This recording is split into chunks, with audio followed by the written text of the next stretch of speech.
भाई गोलू जब हम लोग 2007 में नहले दहला किए थे तब से दिल का बड़ा चंचल इंसान है। इसको सब लोग नहीं समझ पाएगा, इसको जो समझेगा वही समझ पाएगा कि ये राजा इंसान है। बड़ा अच्छा, क्योंकि इसकी कुछ कुछ ऐसी चीजें थी मेरे भाई की कि हमनी के मने जब एगो टीम रहे बताई तब बहुत दिन लाग जाए बताओ, लेकिन भाई हमार बहुत बढ़िया बस तने जाना। एक बार चाहत कीजिए जो हमारा भाई के प्यार करेला तने एक बार गोलू खातिर जोरदार ताली बजा के आशीर्वाद दे दो चारों तरफ से कि देवाना कोई लिखरी हरि देवाना कोई लिखरी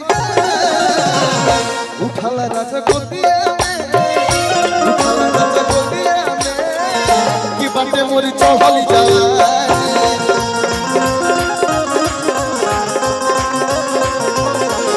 उठाला राजा गोदिया कि बाटे मोरी चौहली जावा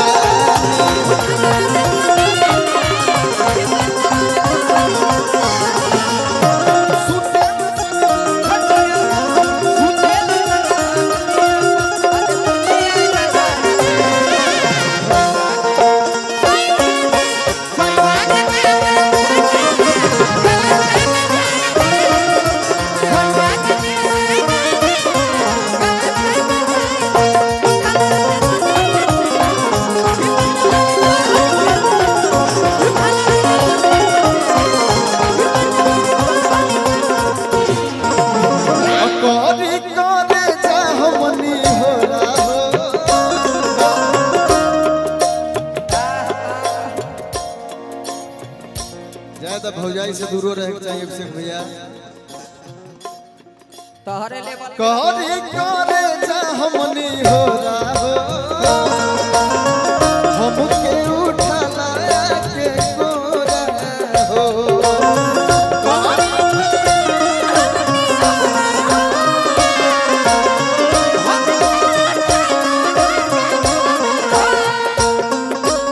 रस के कटोरी बा मोर पगड़ी रस के कटोरी बा मोर पगड़ी दहिया में बडुए रबा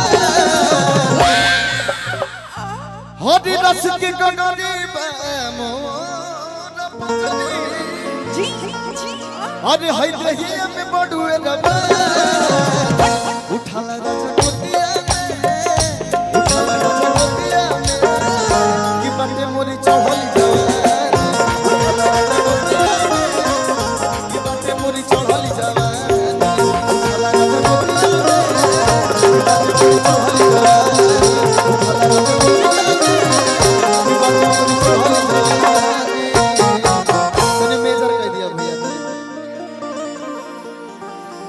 कुछ लोग पूछे ला लोग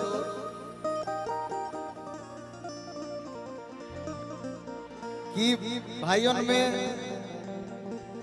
इता अलगे फेरा में डलले बड़ी सही है।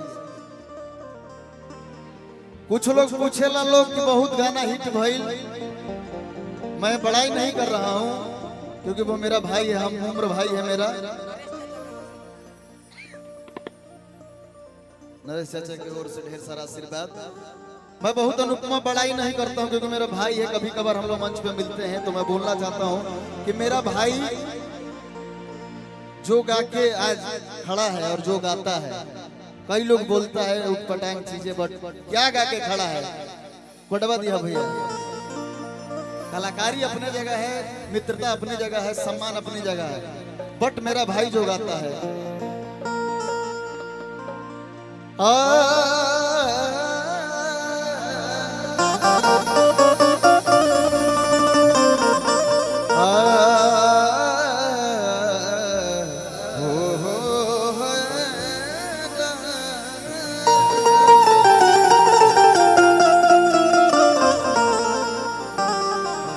मेरा भाई क्या गाता है कि जाके परदेसवा में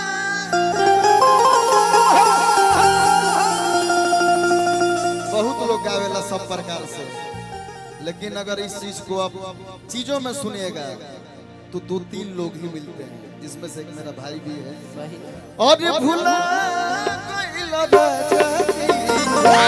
और वो जो सुंदर चेहरा बैठा हुआ है वो मेरी दोस्त। और भूला राजा जी तो अखिया के झुलुआ झुला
तोहरा चेहरा से चिन्हाला कुछ चाहबा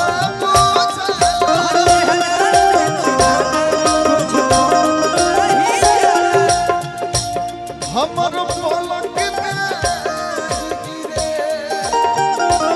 चले साजना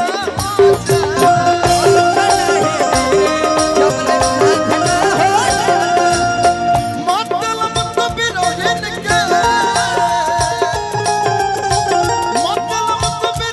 के समझा गइला राजा अखिया के झुलुहा झुला गइला राजा भैया। अब मैं बुलाऊंगा आप लोग को, लेकिन एक लाइन एक शब्द में, क्योंकि बड़ा आप लोग ने प्यार दिया मेरे गाने को। एक मेरा गाना आया था कि तोहर खिड़की से ताकल सनम याद अजू सतावेला। क्या बात है।